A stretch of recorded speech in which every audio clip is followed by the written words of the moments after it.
There's a controversial thing that happened a few years back when Jaguar decided to put a billboard up in Soweto, in Kliptown. They put a billboard up there. Ooh. And then people were like, why would you advertise Jaguar around here? There's shacks, right? Why would you put up a Jaguar billboard around shacks?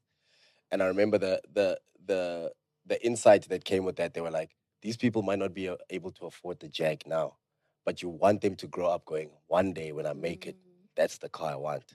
Because certain advertisers deliberately don't put their ads in certain areas because they're like, I'm wasting my time here.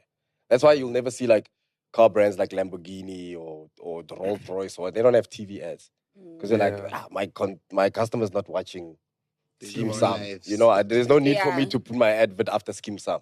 Yes. Right? So how certain luxury brands also Let them learn Skim about Sam AIDS. ending next thing. Drive in the ultimate luxury.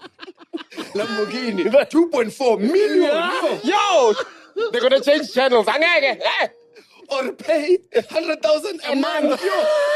That is a bondage.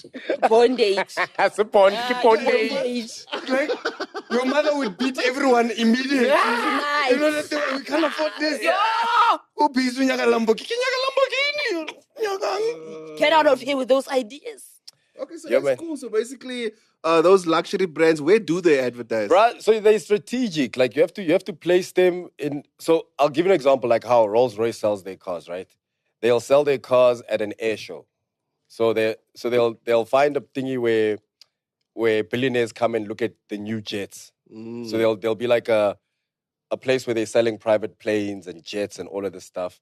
So all these millionaires and billionaires across the world come see what's the latest, you know, or they're selling yachts and stuff like that. So those things are hundreds of millions or tens of millions.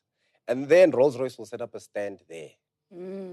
So that, because they know once they see, you're going to see all these things at 100 million, 80 million, 50, then you're going to go see some Rolls-Royces, $200,000, $300,000, $400,000 for the Cullinan.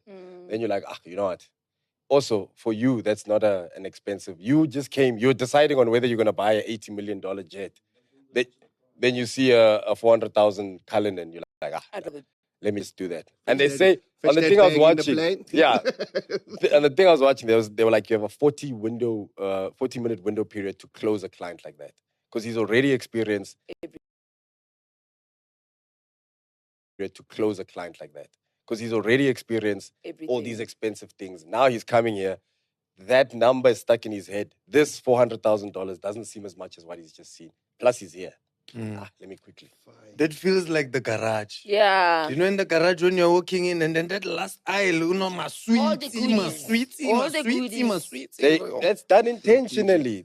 All shopping, every single Towards shopping the till. towards the till. Oh, yes. That's the aisle of death. Yep. And they also do shopping centers do that thing where, like, especially like a grocery store, they would put flowers in the front. If you notice why there's flowers, you think it's just flowers. No, it's to trick your brain into thinking everything in the shop is fresh.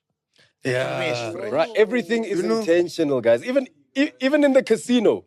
Like if you walk into a casino, those sounds you hear, those are just sounds playing because they make it's to emulate the sound of people winning. Winning, yes. Ding, ding, ding, ding, ding, ding. The air is kept at a certain temperature.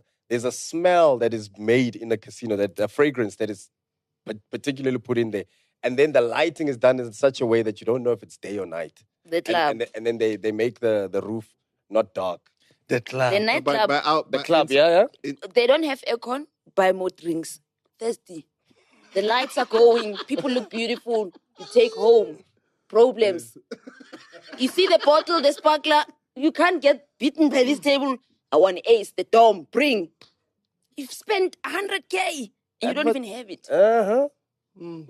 That's so scary. But have you ever sat down on your table and there's nothing? Thank and you you. see sparklers just walking past, you're like, yo, nama way.